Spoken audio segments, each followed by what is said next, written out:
Assalamualaikum warahmatullahi wabarakatuh. Jadi kita akan melanjutkan materi mengenai simple makro model yang di pertemuan kemarin itu baru terdiri dari dua komponen, yaitu consumption dan investment. Nah, kali ini kita akan menambahkan dua komponen lagi, yaitu government dan trade ke dalam simple makro model yang telah kita pelajari. Jadi di sini ada dua komponen, yaitu pemerintahan dan perdagangan, yaitu elemen G dan elemen T atau trade. Nanti di sini yang meliputi ekspor dan impor.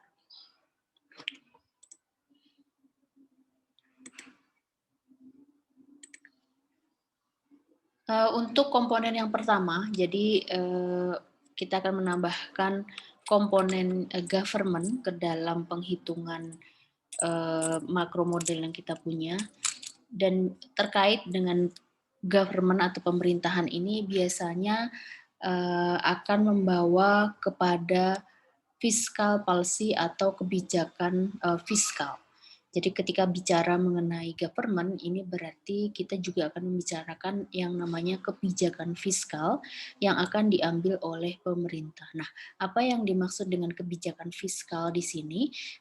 Kebijakan fiskal adalah bagaimana pemerintahan itu akan menggunakan pajak dan kebijakan mengenai pengeluaran untuk mencapai tujuan-tujuan tertentu. Jadi di sini bagaimana pemerintahan itu mengatur bagaimana pajak dikumpulkan, besaran pajak yang akan dikumpulkan, barang-barang apa saja yang akan dikenakan pajak, kemudian beserta kebijakan untuk penggunaan anggaran. Nah, ini merupakan kebijakan fiskal. Kemudian penggunaan pajak dan penggunaan anggaran tadi itu dimaksudkan untuk mencapai tujuan-tujuan tertentu. Kalau di Indonesia kan ada yang namanya amanat undang-undang, kemudian ada rencana pembangunan, kemudian di setiap kabinet pemerintahan itu kan dia punya pembangunan atau rencana pembangunan 5 tahunan yang akan dicapai oleh kabinet tersebut. Nah, untuk mencapai tujuan-tujuan tadi, bagaimana pengaturan pajak dan pengeluarannya itu merupakan kebijakan fiskal.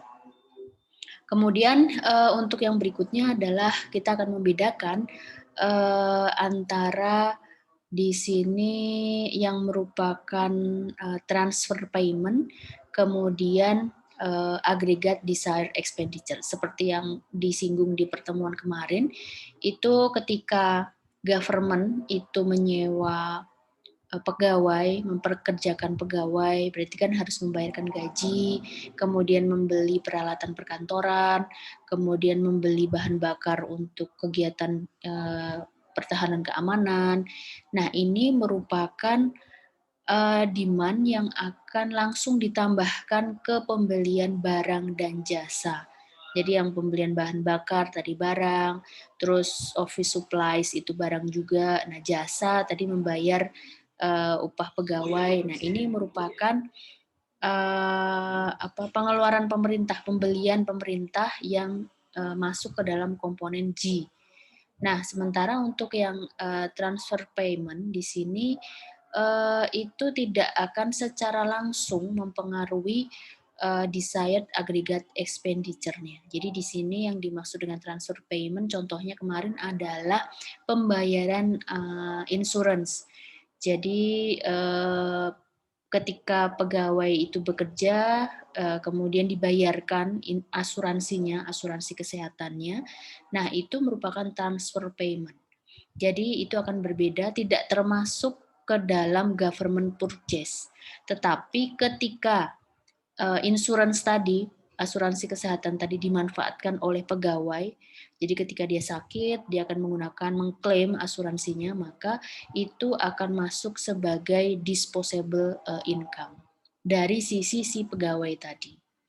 Gitu ya. Jadi di sini perbedaan antara aggregate desired expenditure dengan transfer payment. Nah, untuk menyederhanakan asumsi, di sini bahwa government purchase atau pengeluaran yang dilakukan oleh government G, komponen G ini adalah merupakan bersifat autonomus. Jadi tidak akan langsung berpengaruh terhadap national income. Jadi ketika GDP-nya itu mengalami kenaikan atau penurunan, ini besaran komponen G ini itu biasanya juga akan berubah, tetapi kita berasumsi bahwa G ini tidak serta-merta, tidak otomatis selalu berubah hanya ketika terjadi perubahan GDP. Jadi kita di sini dengan asumsi ini kita akan melihat bahwa G ini adalah hasil dari kebijakan yang diambil oleh pemerintah. Jadi ketika ada terjadi kenaikan GDP atau penurunan GDP itu biasanya memang terjadi perubahan government purchase ini ya, tetapi kita berasumsi bahwa tidak serta-merta perubahan di dalam G ini tidak serta-merta karena perubahan GDP, tapi lebih dari adanya kebijakan yang diambil oleh pemerintah.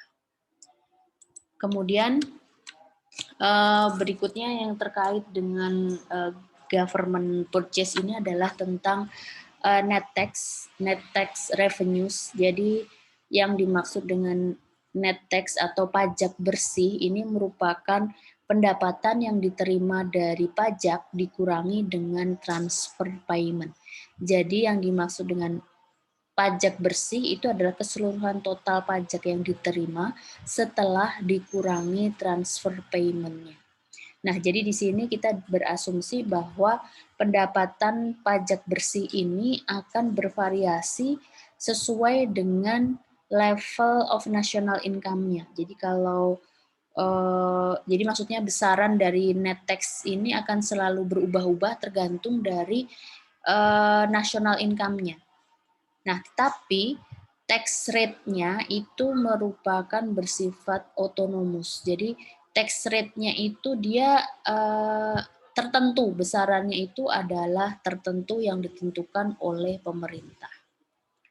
Nah, jadi ketika terjadi kenaikan national income, kemudian tax rate-nya itu kan given gitu ya, tertentu pada persentase tertentu, maka ketika terjadi national income yang mengalami kenaikan, maka di sini berarti terjadi lebih banyak pendapatannya. Sebagai contoh, ketika terjadi kenaikan income, orang akan membayar lebih income tax. Jadi ketika terjadi kenaikan income, tax rate-nya kan tetap. Misalkan di sini tax rate-nya itu pada persentase konstan 20%. Jadi untuk pajak penghasilan di negara tertentu itu adalah 20%.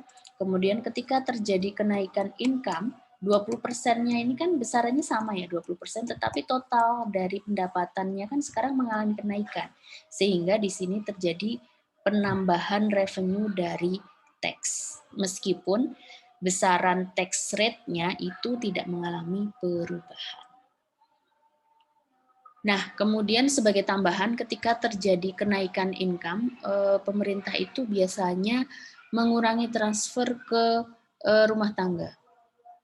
Jadi mengurangi transfer ke rumah tangga sehingga government net tax revenue itu adalah T sama dengan T kecil kali Y, di mana T ini adalah net tax rate atau juga disebut sebagai marginal propensity to tax revenue ketika besaran dari marginal propensity to tax revenue ketika national income-nya itu bertambah sebesar $1 atau satu satuan mata uang.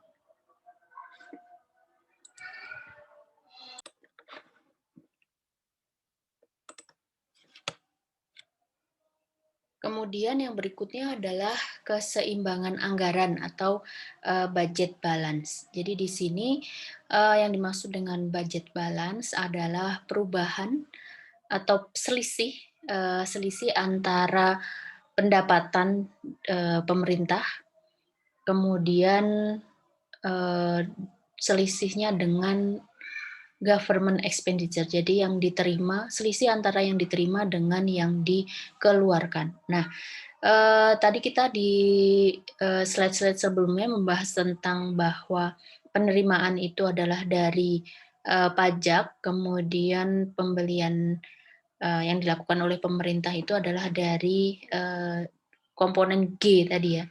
Sehingga di sini budget balance itu adalah sama dengan T minus G. Jadi selisih antara yang diterima, total revenue yang diterima oleh pemerintah dan total pengeluaran pemerintah. T minus G. Nah, nanti di sini untuk budget balance ini bisa surplus maupun defisit. Jadi kalau surplus berarti komponen T ini lebih besar dari G, sehingga yang diterima itu akan lebih besar daripada yang dikeluarkan. Sementara untuk yang defisit ini berarti komponen T ini akan lebih kecil dari G, jadi yang diterima itu lebih sedikit daripada yang dikeluarkan. Itu adalah untuk komponen-komponen government. Yang berikutnya adalah perdagangan luar negeri. Jadi di sini ada komponen ekspor dan impor. Untuk yang komponen ekspor ini, karena kan ini penjualan ya, jadi penjualan luar negeri itu tidak serta-merta seperti yang teman-teman lakukan beli di pasar gitu ya kan, di situ ada pedagang yang menjual barang, kemudian teman-teman keliling lihat barang-barang apa yang mau dibeli, kalau tertarik cocok harganya dilakukan pembelian. Nah, di sini untuk yang ekspor ini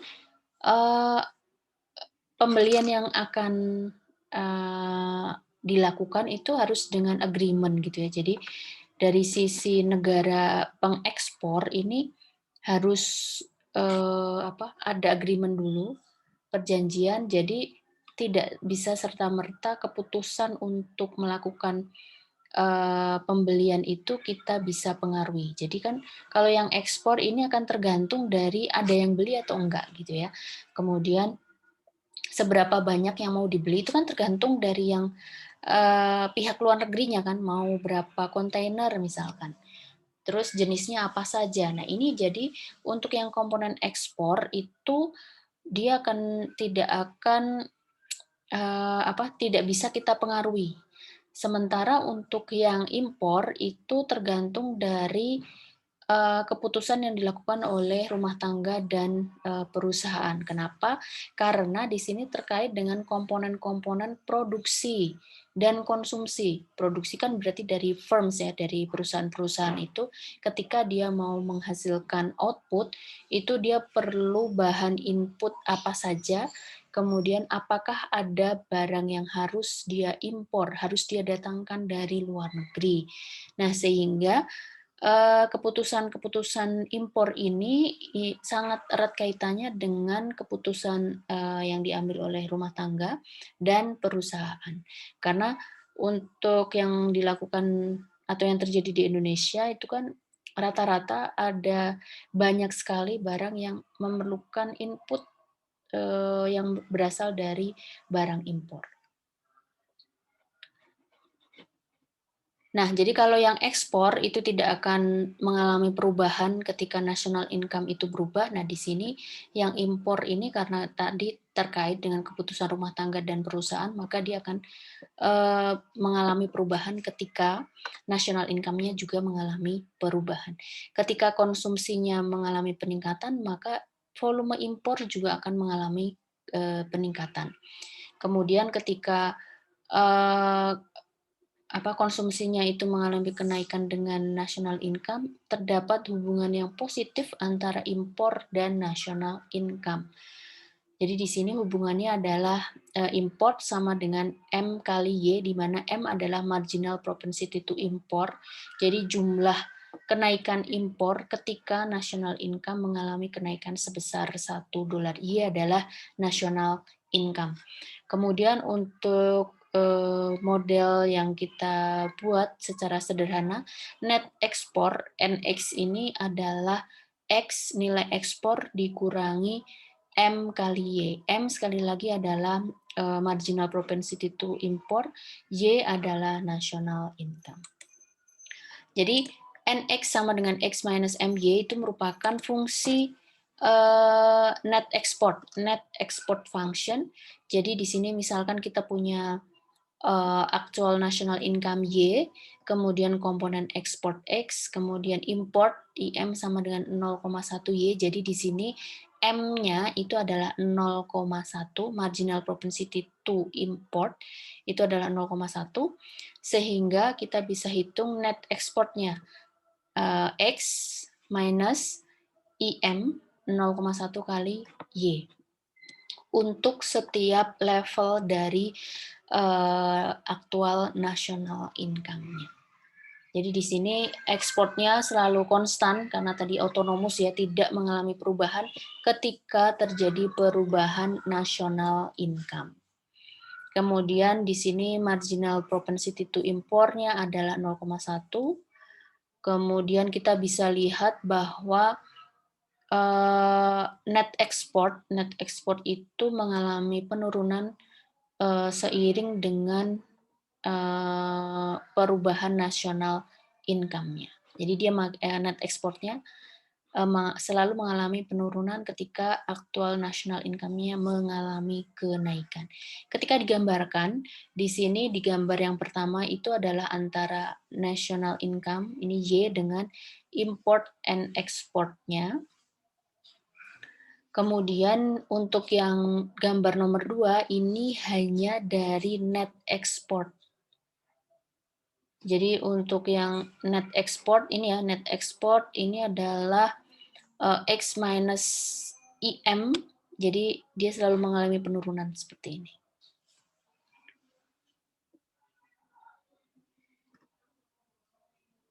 Kemudian untuk yang untuk yang di nomor 1 tadi, ini adalah yang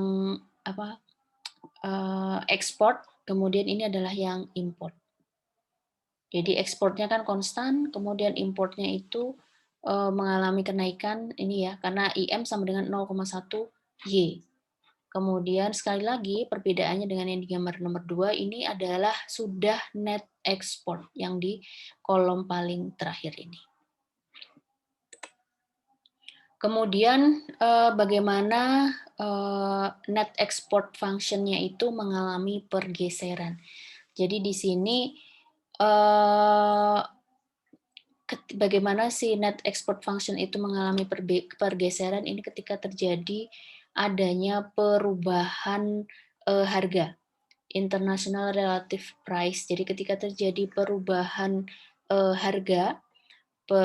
harga dengan harga internasional, ini akan membawa perubahan dari NX function-nya.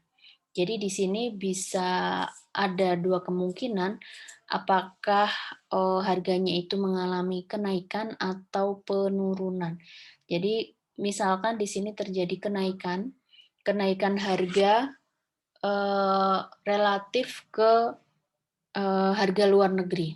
Maka yang terjadi adalah terjadi penurunan ekspor dari X ke X aksen.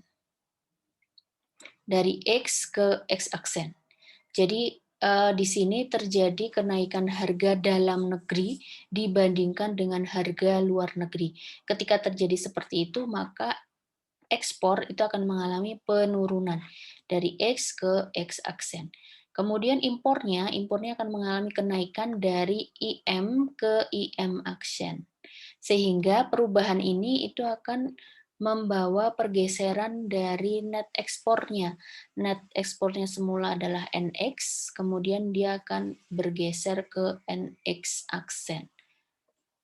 Nah, jadi di sini ketika terjadi kenaikan harga dalam negeri, berarti terjadi penurunan ekspor dan kenaikan impor.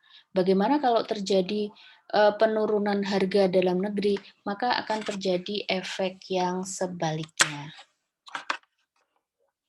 Kemudian untuk yang berikutnya adalah equilibrium of national income. Nah, jadi bagaimana cara menentukan equilibrium di pendapatan nasional?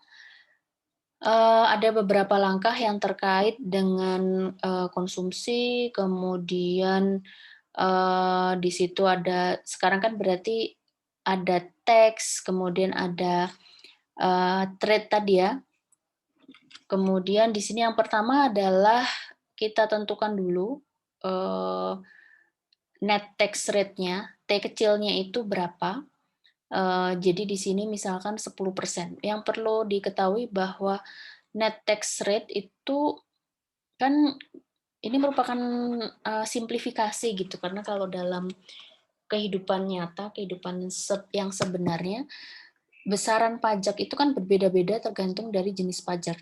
Jenis pajaknya ada pajak pendapatan, kemudian ada PPN ketika melakukan pembelian barang-barang itu ada pajak yang harus dibayarkan, itu kan besarannya berbeda-beda. Jadi di sini T sama dengan angka tunggal sebesar 10% itu merupakan penyederhanaan untuk menunjukkan bahwa di sini terdapat tax rate.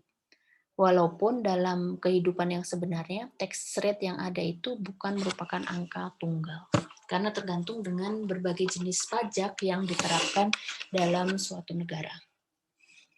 Sehingga di sini ketika kita punya tax rate 10%, maka tax revenue-nya adalah T kecil kali national income kali Y-nya 0,1 Y, sehingga disposable income-nya kan berarti sisa 100 dikurangi 10 sehingga masih ada 90%, sehingga disposable income-nya adalah Y minus T, ini sama dengan 0,9 Y. Nah, di pertemuan sebelumnya, ini karena masih mengacu ke contoh yang sama, ini kita memiliki consumption function, fungsi C ini sama dengan 30 plus 0,8 YD, bisa dicek di slide pertemuan 10. Kemudian dari persamaan konsumsi ini kita bisa mengetahui bahwa MPC, marginal propensity to consume, itu adalah 0,8. Sehingga kita bisa mensubstitusikan nilai 0,9 YD tadi, sorry, 0,9, ini tadi kan disposable income-nya adalah sama dengan 0,9 Y. Jadi di sini YD sama dengan 0,9 Y. Nah, kita bisa masukkan nilai ini ke dalam consumption function. Sehingga consumption function yang baru itu adalah 30 plus 0,8 YD-nya sekarang adalah 0,9 Y atau sama dengan C sama dengan 30 plus 0,72 Y. Sehingga pada contoh ini 0,72 itu adalah sama dengan MPC dikali 1 minus T, di mana T-nya itu adalah net tax rate. Jadi di sini 0,8 itu adalah marginal propensity to consume out of disposable income. Ini. Kemudian 0,72 adalah marginal propensity to consume out of national income. Kemudian untuk menghitung aggregate expenditure function, berarti di sini kita memiliki berbagai macam komponen dari consumption function, C sama dengan A plus B disposable income, kemudian investment, kemarin kan nilainya dia disebut autonomous karena investmentnya itu kan besarannya tetap, kemudian G ini juga autonomous government purchase, net tax revenue, kemudian X ini juga autonomous, kemudian IM ini adalah impor. Sehingga kita bisa mengumpulkan atau menuliskan kembali bahwa desired aggregate expenditure itu akan terdiri dari 4 komponen, dari konsumsi, investasi, government, dan trade. Jadi kita masukkan semua komponennya, kemudian di baris paling akhir ini kita kumpulkan yang mana yang merupakan autonomous expenditure, yang besarannya itu tetap gitu ya. Kemudian yang mana yang dia berubah-ubah atau yang di sini disebut sebagai induced expenditure. Jadi yang di bagian pertama itu adalah bagian expenditure yang autonomous, yang tetap besarannya. Kemudian yang bagian kedua itu adalah yang berubah, bagian-bagian yang akan berubah ketika national income-nya juga berubah. Nah, kalau yang di sini dia tetap, berarti kan ketika terjadi perubahan itu berarti kita cukup melihat dari yang di sini saja ya, karena ini kan nilainya konstan sehingga bagian kedua ini, kotak kurung bagian kedua ini juga akan menunjukkan beberapa perubahan dari total desire spending ketika national income-nya itu berubah sebesar $1. Kemudian ketika digambarkan itu bisa seperti ini. Jadi ini antara aktual national income dengan desired aggregate expenditure. Di garis hitam ini merupakan garis 45 derajat. Kemudian AE-nya ini adalah fungsi dari aggregate expenditure. Jadi ketika menggunakan contoh tadi, kita bisa memiliki data untuk actual national income, kemudian ini adalah komponen consumption, ini adalah investment, ini sama, government expenditure, ini sama levelnya, kemudian yang ekspornya kan sama 72 tadi ya, tetapi yang berubah-ubah adalah IM-nya. Ini kemudian dihitung, nah kemudian di akhir ini kita bisa dapatkan desired aggregate expenditure-nya. Jadi AE sama dengan C plus I plus G plus X minus IM. Jadi ini ditambah ini, kolom ini ditambah kolom ini, ditambah kolom ini. Kemudian ketika dibuat fungsinya, AE ini adalah sama dengan 228 plus 0,62Y. Untuk mendapatkan 0,62 itu bisa dengan penyelesaian aljabar seperti ini atau dari pengertian itu ya, dari cerita yang soal ceritanya gitu. Jadi tadi kan diawali dari T, tax rate-nya 10%, jadi disposable income-nya itu adalah 90%.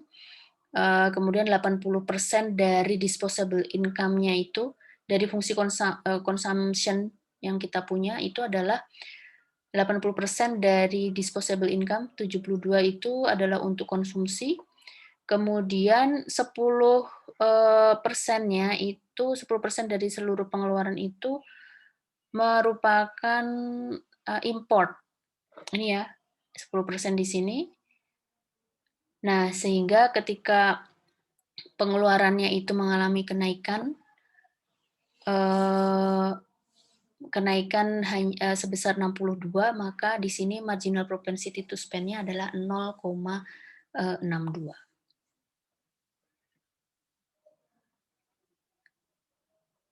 Jadi untuk Z ini adalah B kali 1 minus T minus M. Penyelesaian untuk mendapatkan nilai ini yang ada di dalam aggregate expenditure function. Kemudian bagaimana perubahan di equilibrium national income di sini, apa saja yang menyebabkan perubahan di titik equilibrium. Yang pertama adalah multiplier antara tax dengan import. Jadi kalau di pertemuan kemarin itu kita bicara mengenai simple multiplier atau jumlah di mana equilibrium real GDP ini akan berubah ketika autonomous expenditure berubah sebesar $1 atau simple multiplier itu sama dengan 1 per 1 minus Z, di mana Z-nya itu adalah marginal propensity to spend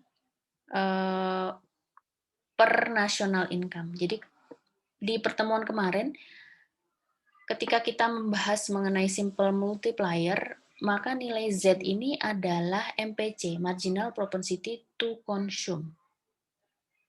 Nah, sehingga simple multiplier di sini adalah delta Y per delta A atau sama dengan 1/1 minus Z. Z-nya adalah MPC tadi ya, jadi dari MPC kita bisa mendapatkan nilai simple multiplier-nya. Kemudian di contoh kemarin, di slide pertemuan kemarin, MPC-nya adalah 0,8, sehingga kita ketika dimasukkan ke dalam rumusan ini, kita bisa dapatkan simple multiplier-nya adalah 5. Nah, bagaimana sekarang ketika kita tambahkan komponen government dan foreign trade, di sini berarti Z adalah MPC dikali 1 minus T minus M. Jadi simple multiplier-nya adalah sekarang 1/1 minus MPC kali 1 minus T minus M. Di mana T-nya itu adalah tax rate dan M-nya itu adalah marginal propensity to import. Sehingga dengan penambahan government dan foreign trade itu akan mengurangi simple multiplier yang semula 5 ini menjadi 2,63. Jadi di sini semakin tinggi marginal propensity to import, maka simple multiplier-nya akan semakin rendah. Kenapa? Karena dari sini, dari formulasinya bahwa M-nya itu di bawah ya, pembagi. Jadi kalau M-nya itu makin besar, maka simple multiplier-nya akan semakin kecil. Demikian juga dengan tax rate-nya. Ketika dia semakin besar, maka simple multiplier-nya akan semakin kecil. Kemudian yang menyebabkan perubahan di equilibrium pendapatan nasional adalah net export. Jadi net export ya, jadi bukan hanya ekspornya seperti yang di slide sebelumnya sudah dijelaskan bahwa ekspornya itu adalah autonomous, sementara importnya itu adalah M kali Y. Jadi ada marginal propensity to import, kemudian nanti IM ini akan berubah-ubah sesuai dengan national income. Jadi di sini ketika net export itu adalah yang NX, X minus MY. Nah, jadi ketika terjadi net exportnya mengalami kenaikan, maka equilibrium national income juga akan mengalami kenaikan. Kemudian kebalikannya, jika net export function-nya itu mengalami penurunan, kemudian equilibrium national income-nya juga akan mengalami penurunan.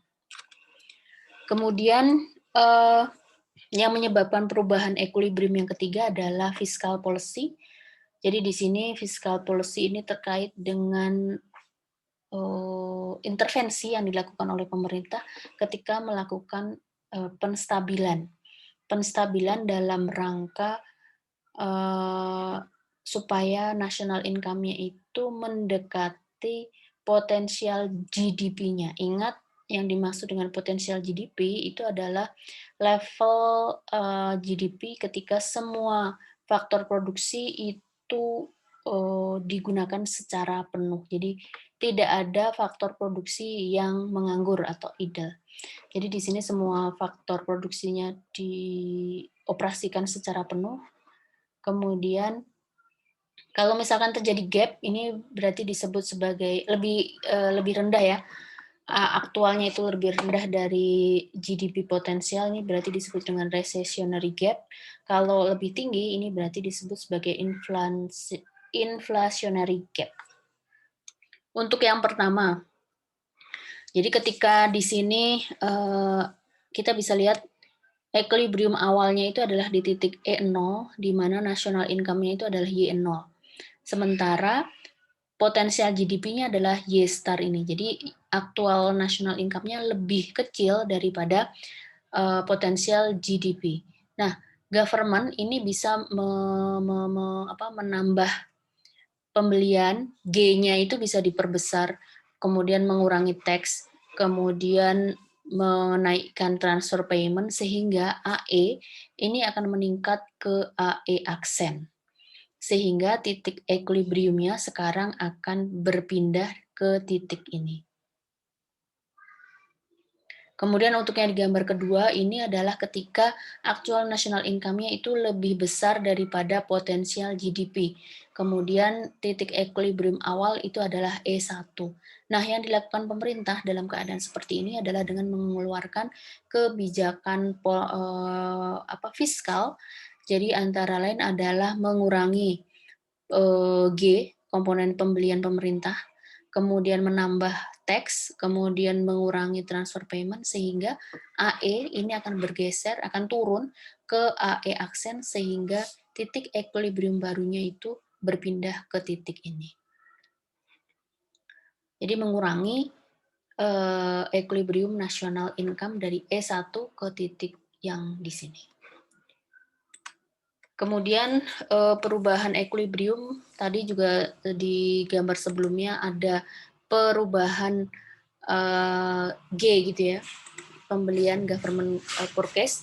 Maka jadi di sini misalkan government ini memutuskan untuk mengurangi government purchase, jadi menghilangkan 100 juta dolar di kolom pengeluarannya. Kemudian AE ini akan mengalami penurunan gitu ya. Nah, jadi karena di sini government purchase itu adalah bagian dari autonomous expenditure, maka di sini perubahan government purchase ini akan menyebabkan perubahan di equilibrium national income sebesar simple multiplier dikalikan dengan DG-nya, delta G-nya. Perubahan tadi, perubahan government purchase-nya. Jadi kalau misalkan multiplier-nya itu adalah 1,25, tadi kan pengurangan pembeliannya adalah 100 juta dolar, maka di sini equilibrium national income itu akan berubah sebesar 1,25 dikali dengan delta G-nya. Kemudian ini yang terjadi ketika terjadi pengurangan pembelian, apa yang terjadi ketika terjadi penambahan pembelian. Nah, ini berarti efeknya kebalikannya gitu ya. Jadi tetap dikalikan, tetapi di sini berarti ketika terjadi penambahan government purchase berarti akan ditambahkan equilibrium national income-nya itu akan mengalami kenaikan. Kemudian perubahan berikutnya adalah dari perubahan tax rate. Jadi tax rate T kecil gitu ya.